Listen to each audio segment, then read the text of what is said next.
ಗೆಳತಿಯ ತಂದೆ ಮೇಲೆ ಆಸೆಪಟ್ಟ ಹುಡುಗಿ. ಇವಳು ದೀಪ್ತಿ ಅಂತ. ದೀಪ್ತಿ ತನ್ನ ಗೆಳತಿಯ ತಂದೆಯ ಜೊತೆ ಸ್ವರ್ಗ ಸುಖ ಕಾಣುತ್ತಾಳೆ. ಕತೆ ಈಗ ಫ್ಲಾಶ್ ಬ್ಯಾಕ್ಗೆ ಹೋಗುತ್ತದೆ. ಇವಳು ಸಾಕ್ಷಿ ಅಂತ. ಸಾಕ್ಷಿ ಬಾರ್ನಲ್ಲಿ ಕುಳಿತಿರುವಾಗ ಒಬ್ಬ ಯುವಕ ನಶೆಯಲ್ಲಿ ಸಾಕ್ಷಿಯನ್ನು ಚುಡಾಯಿಸುತ್ತಾನೆ. ಆವಾಗ ದೀಪ್ತಿ ಅಲ್ಲಿಗೆ ಬಂದು ಆ ಯುವಕನನ್ನು ಹೊಡೆದು ಸಾಕ್ಷಿಯನ್ನು ಸೇವ್ ಮಾಡುತ್ತಾಳೆ. ನಂತರ ಇಬ್ಬರಿಗೂ ಪರಿಚಯವಾಗಿ ಸ್ನೇಹವಾಗುತ್ತದೆ.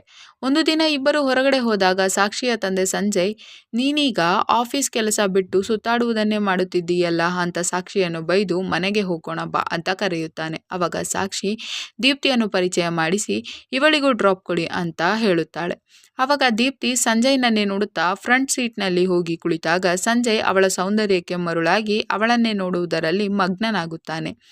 ಮರುದಿನ ಸಾಕ್ಷಿ ಹಾಗೂ ದೀಪ್ತಿ ಹೊರಗಡೆ ಹೋದಾಗ ದೀಪ್ತಿ ಬಿಕಿನಿ ಡ್ರೆಸ್ನಲ್ಲಿ ಸ್ವಿಮ್ಮಿಂಗ್ ಮಾಡಲು ರೆಡಿಯಾಗುತ್ತಾಳೆ. ಆವಾಗ ಸಾಕ್ಷಿಯನ್ನು ಕರೆಯಲೆಂದು ಅಲ್ಲಿಗೆ ಬಂದ ಸಂಜಯ್ ಮತ್ತೊಮ್ಮೆ ದೀಪ್ತಿಯ ಸೌಂದರ್ಯಕ್ಕೆ ಮರುಳಾಗುತ್ತಾನೆ. ಮರುದಿನ ದೀಪ್ತಿ ಸಂಜಯ್ನ ಮನೆಗೆ ಹೋದಾಗ ಸಂಜಯ್ ಅವಳಿಗೆ ಡ್ರಿಂಕ್ಸ್ ಆಫರ್ ಮಾಡುತ್ತಾನೆ. ಆವಾಗ ಅಲ್ಲಿ ಒಂದೇ ಗ್ಲಾಸ್ ಇದ್ದು ಸಂಜಯ್, ಈಗ ನಾವಿಬ್ಬರು ಹೇಗೆ ಡ್ರಿಂಕ್ಸ್ ಮಾಡುವುದು ಅಂತ ದೀಪ್ತಿಯನ್ನು ಕೇಳುತ್ತಾನೆ. ಆವಾಗ ದೀಪ್ತಿ, ಇಬ್ಬರು ಒಂದರಲ್ಲೇ ಶೇರ್ ಮಾಡಿಕೊಂಡು ಕುಡಿದರೆ ಮತ್ತಷ್ಟು ನಶೆ ಇರುತ್ತದೆ ಅಂತ ಹೇಳಿ ಸಂಜಯ್ ಕುಡಿದ ಗ್ಲಾಸ್ನಲ್ಲಿ ಡ್ರಿಂಕ್ಸ್ ಮಾಡಿದಾಗ ಸಂಜಯ್ಗೆ ತುಂಬ ಖುಷಿಯಾಗುತ್ತದೆ. ನಂತರ ಮರುದಿನ ಕೂಡ ಸಂಜಯ್ ದೀಪ್ತಿಗೆ ಡ್ರಿಂಕ್ಸ್ ಆಫರ್ ಮಾಡಿದಾಗ ದೀಪ್ತಿ ಸಂಜಯ್ನ ಹೆಂಡತಿ ಕೋಮಳ್ಳ ಡ್ರೆಸ್ ಹಾಕಿಕೊಂಡು ಸಂಜಯ್ನ ಎದುರುಗಡೆ ಬರುತ್ತಾಳೆ. ಆವಾಗ ಸಂಜಯ್, ನೀನು ಈ ಡ್ರೆಸ್ನಲ್ಲಿ ತುಂಬ ಚೆನ್ನಾಗಿ ಕಾಣುತ್ತಿದ್ದೀಯ ಅಂತ ಹೇಳಿದಾಗ ದೀಪ್ತಿ, ನಾನು ಡ್ರೆಸ್ ಇಲ್ಲದೆಯೂ ತುಂಬ ಹಾಟ್ ಆಗಿ ಕಾಣುತ್ತೇನೆ, ನಿಮಗೆ ನೋಡುವ ಆಸೆ ಇದೆಯೇ ಅಂತ ಕೇಳುತ್ತಾ ಅವನ ಕೈಗೆ ಕಿಸ್ ಮಾಡುತ್ತಾಳೆ.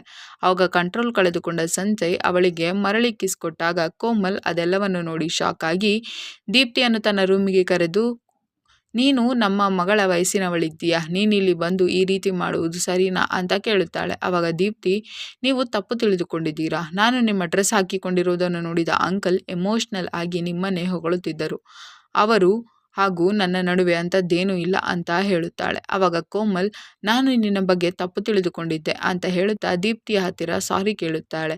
ಮರುದಿನ ಸಂಜಯ್ ದೀಪ್ತಿಯನ್ನು ಕಾರ್ನಲ್ಲಿ ಮನೆಗೆ ಕರೆದುಕೊಂಡು ಬಂದಾಗ ದೀಪ್ತಿ ಸಂಜಯ್ನನ್ನು ತಬ್ಬಿಕೊಳ್ಳಲು ನೋಡುತ್ತಾಳೆ. ಆವಾಗ ಅದೆಲ್ಲವನ್ನು ಸಾಕ್ಷಿ ನೋಡುತ್ತಿದ್ದು ಅದನ್ನು ಗಮನಿಸಿದ ಸಂಜಯ್, ಸಾಕ್ಷಿ ಇದ್ದಾಳೆ ಬಿಡು ಅಂತ ದೀಪ್ತಿಗೆ ಹೇಳುತ್ತಾನೆ. ಆವಾಗ ದೀಪ್ತಿ, ಸಾಕ್ಷಿಯ ಬಗ್ಗೆ ನೀವೇನು ತಲೆ ಕೆಡಿಸಿಕೊಳ್ಳಬೇಡಿ, ನಾನು ಸಾಕ್ಷಿಯನ್ನು ಕೇವಲ ಒಂದೇ ಸೆಕೆಂಡಿನಲ್ಲಿ ಮರಳು ಮಾಡುತ್ತೇನೆ ಅಂತ ಹೇಳಿ ಹೋಗುತ್ತಾಳೆ. ನಂತರ ಸಾಕ್ಷಿ ಕೋಮಲ್ಗೆ ಮೆಡಿಸಿನ್ ಕೊಡಲು ಹೋದಾಗ ಕೋಮಲ್, ನೀನು ಬೇಡ, ದೀಪ್ತಿ ಕೊಡುತ್ತಾಳೆ ಅಂತ ಹೇಳುತ್ತಾಳೆ. ಆವಾಗ ಶಾಕ್ ಆದ ಸಾಕ್ಷಿ, ಇಷ್ಟು ದಿನ ನಾನೇ ಕೊಡುತ್ತಿದ್ದೆ, ಈಗೇಕೆ ಅವಳು ನಿಮಗೆ ಬೇಕಾಗಿದ್ದಾಳೆ ಅಂತ ಕೇಳುತ್ತಾಳೆ. ನಂತರ ದೀಪ್ತಿ ಅಲ್ಲಿಗೆ ಬರುತ್ತಾಳೆ. ಆವಾಗ ಮೊದಲೇ ಅವಳ ಮೇಲೆ ಕೋಪಿಸಿಕೊಂಡಿದ್ದ ಸಾಕ್ಷಿ ಅಲ್ಲಿಂದ ಎದ್ದು ಹೋಗುತ್ತಾಳೆ.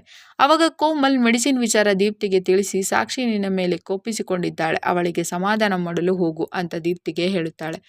ಆವಾಗ ದೀಪ್ತಿ, ಸಾಕ್ಷಿಗೆ ಅಷ್ಟೇ ಅಲ್ಲ, ನಿಮ್ಮ ಗಂಡನಿಗೂ ಕೂಡ ಸಮಾಧಾನ ಮಾಡುತ್ತೇನೆ ಅಂತ ಅಂದುಕೊಂಡು ಸಾಕ್ಷಿಯ ಹತ್ತಿರ ಹೋಗಿ, ನಾನು ಹಾಗೂ ಸಂಜಯ್ ಅವರ ನಡುವೆ ಅಂಥದ್ದೇನೂ ಇಲ್ಲ, ನನಗೆ ಹುಟ್ಟಿದಾಗಿನಿಂದ ತಂದೆಯ ಪ್ರೀತಿ ಸಿಕ್ಕಿಲ್ಲ, ಹಾಗಾಗಿ ನಾನು ಅವರಲ್ಲಿ ತಂದೆಯನ್ನೇ ಕಾಣುತ್ತಿದ್ದೇನಷ್ಟೇ ಅಂತ ಹೇಳುತ್ತಾಳೆ. ಆವಾಗ ಸಾಕ್ಷಿ ಕೂಡ, ನಾನು ನಿನ್ನ ಬಗ್ಗೆ ತಪ್ಪು ತಿಳಿದುಕೊಂಡಿದ್ದೆ ಅಂತ ಹೇಳುತ್ತಾ ದೀಪ್ತಿ ಹತ್ತಿರ ಸಾರಿ ಕೇಳುತ್ತಾಳೆ. ನಂತರ ಮರುದಿನ ಕೋಮಲ್ ಟೆರೆಸ್ ಮೇಲೆ ಸೂಸೈಡ್ ಮಾಡಿಕೊಳ್ಳಲು ಹೋದಾಗ ಯಾರೋ ಅವಳನ್ನು ತಡೆಯುತ್ತಾರೆ. ಆವಾಗ ಕೋಮಲ್, ನನಗೆ ಈ ಜೀವನ ಸಾಕಾಗಿದೆ ಬಿಡು ಅಂತ ಹೇಳಿದಾಗ ಅವರು ಅವಳ ಕೈ ಬಿಡುತ್ತಾರೆ. ನಂತರ ಕೋಮಲ್ಳ ಸಾವಿನಿಂದ ಸಾಕ್ಷಿ ಅಪ್ಸೆಟ್ ಆದಾಗ ದೀಪ್ತಿ ಸಂಜಯ್ ಹತ್ತಿರ ಹೋಗಿ, ನನಗೆ ಯಂಗ್ ಹುಡುಗರಿಗಿಂತ ವಯಸ್ಸಾದ ಪುರುಷರೇ ಇಷ್ಟ, ಏಕೆಂದರೆ ಅವರಿಗೆ ತುಂಬ ಎಕ್ಸ್ಪೀರಿಯನ್ಸ್ ಇರುತ್ತದೆ ಅಂತ ಹೇಳುತ್ತಾ ಸಂಜಯ್ ಜೊತೆ ಸ್ವರ್ಗ ಸುಖ ಕಾಣುತ್ತಾಳೆ. ಕತೆ ಈಗ ವಾಸ್ತವಕ್ಕೆ ಬರುತ್ತದೆ. ಆವಾಗ ಸಾಕ್ಷಿ ಅದೆಲ್ಲವನ್ನು ನೋಡಿ ಕೋಪಗೊಂಡು ದೀಪ್ತಿಯನ್ನು ಬಾರ್ಗೆ ಕರೆದುಕೊಂಡು ಹೋಗಿ ಅವಳ ಡ್ರಿಂಕ್ಸ್ನಲ್ಲಿ ನಶೆಯ ಮಾತ್ರೆ ಹಾಕುತ್ತಾಳೆ. ಆವಾಗ ಅದನ್ನು ನೋಡಿದ ದೀಪ್ತಿ ಅಲ್ಲಿಯೇ ಗ್ಲಾಸ್ ಚೇಂಜ್ ಮಾಡಿ ಬಚಾವ್ ಆಗಿ, ಹೌದು, ನಾನು ಸಂಜಯ್ ಅವರನ್ನು ಪ್ರೀತಿಸುತ್ತಿದ್ದೇನೆ, ನಾಳೆ ನೀನು ಮದುವೆಯಾಗಿ ಹೋದರೆ ಸಂಜಯ್ ಅವರು ಒಬ್ಬಂಟಿಯಾಗುವುದಿಲ್ಲವೇ ಅಂತ ಸಾಕ್ಷಿಯನ್ನು ಕೇಳುತ್ತಾಳೆ.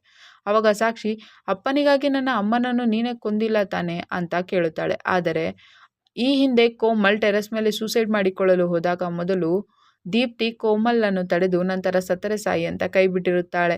ನಂತರ ದೀಪ್ತಿ ಅವತ್ತು ಕೋಮಲ್ ಅವರು ತಾನೇ ಸಾಯುವುದಾಗಿ ಹೇಳಿದ್ದಕ್ಕೆ ನಾನು ಅವರ ಕೈ ಬಿಟ್ಟಿದ್ದೆ ಅಂತ ಹೇಳುತ್ತಾಳೆ. ನಂತರ ಸಾಕ್ಷಿ ಸಂಜಯ್ ಹತ್ತಿರ ಹೋಗಿ, ದೀಪ್ತಿ ಸರಿಯಿಲ್ಲ, ನಿಮ್ಮನ್ನು ಪಡೆಯುವ ಆಸೆಗಾಗಿ ಅಮ್ಮನನ್ನು ಅವಳೇ ಕೊಂದಿದ್ದಾಳೆ ಅಂತ ಹೇಳುತ್ತಾಳೆ.